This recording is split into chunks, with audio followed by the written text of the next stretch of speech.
So I wanted to ask you right off the bat, because your filmography is full of these amazing buddy comedies, taxi, ride-along movies.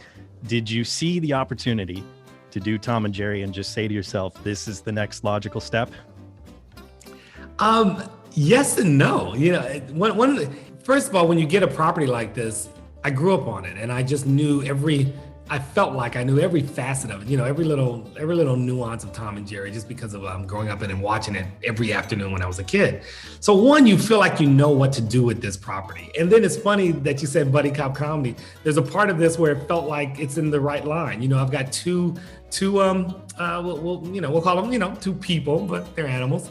Two people that are going to fight with each other, but at the end of the day, they're going to come together and kind of save the day. And I just kind of love that theme. And Tom and Jerry, I guess not 100% logical, but at some point when you look at it, you go, kind of makes sense to do this next. I also have got kids, and I just wanted to make something that I could sit down with them and enjoy.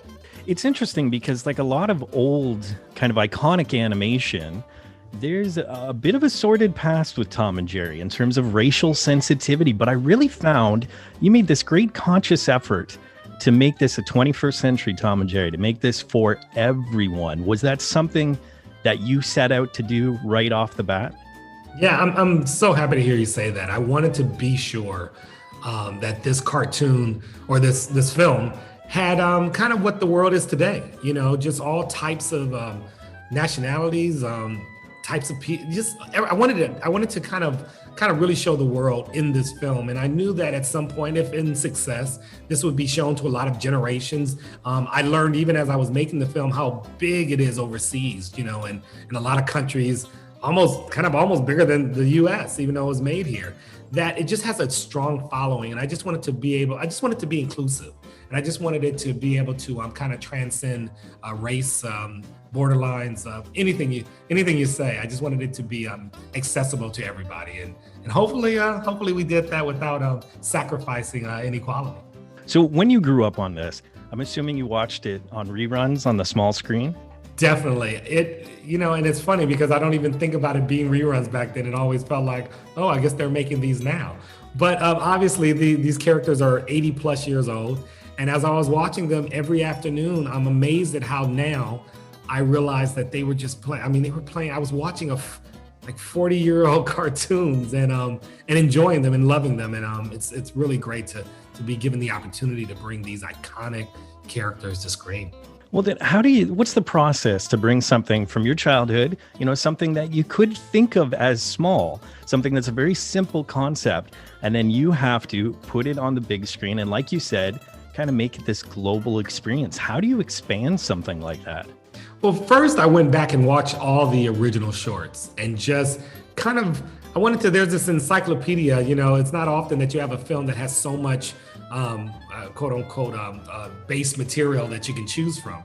I went back and kind of studied that. And once you feel like you got the spirit of it again, you kind of go out and you figure, hey, how do we expand their world? They always fall in for the most part, a house. Well, here maybe it's not an apartment complex, but it is a hotel where people are living for whatever amount of time. And so we were also, first thing you do is you give them the bigger stage. And then of course you put that stage inside of the biggest city, the craziest city you can find, the city that gives you the most opportunity for, I like to say, mayhem. If you're gonna have them destroy something, why not, New York? A, they can take it. And B, you've got a lot of choices, a lot of stuff to choose from. So, what's more iconic than Tom and Jerry, and what's more iconic than New York? I went to animation school, and what I loved about the style of animation was, again, you're paying tribute to something that's iconic for sure. But again, you're adding to that. You're making it a little 21st century. It's a little 3D. So I want to know, what's the process that you went through with the animation director in order to, again, kind of bring that style to the 21st century? Well, we went back and we studied, as you said, that specific style of hand-drawn animation. And at some point we realized that, we couldn't do it that way because it would take us, 2 or 3 years to finish that type of animation. But we kind of respected what they used to do. And we went back and we found artists, that used to basically live in the 2D world. And then they created software that actually mimicked hand-drawn writing. And sometimes stuff might be a little bit off or whatever. They would go in and kind of erase those lines and add their own. So often, even though we're going through a 3D and CGI workflow, we did kind of take this 2D, I guess there was always a 2D respect, in the sense of going back and making sure these characters look like that. We were doing things with Tom and Jerry, angles we were shooting them in that we had never seen them in before. With the original material, it's always sort of flat. It's always sort of profile. Whereas here we were going to be, underneath them, on top of them. They were going to spin around in 360s in camera. So we just wanted to be sure we were always paying homage to that. And luckily, technology allowed us to get as close as we could, and even have the freedom at times to give them a little bit of depth so you could see some of the light wrapping around them, and maybe at times see the water, hitting on top of Tom. So we just always kind of took that platform, and luckily I had the geniuses over at Framestore with Michael Eames, Academy Award nominated animation director, who brought it to life. And I'm just it's really great when you have a team like this behind you in bringing together this iconic cartoon. Touching on the CG, because you're no stranger to this, obviously with Fantastic Four films especially, but on something like Rise of the Silver Surfer, you have a great performer in Doug Jones bringing this character to life. So the actors have something to play off of. I'm assuming that with Tom and Jerry, it's similar to the old tennis ball on a stick kind of acting. So how do you as a director ensure that your actors have enough equipment to play off of just a tennis ball, on a stick? If that's what they've got. It's a great question. We actually took the tennis ball idea a little bit further this time. We actually brought in puppeteers. We had a grayscale Tom that was used inside of rehearsal.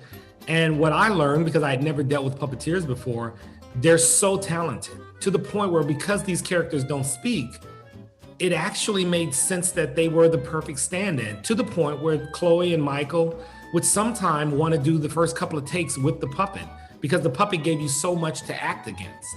So we actually found ways to kind of, even when Spike was on it, Spike was, done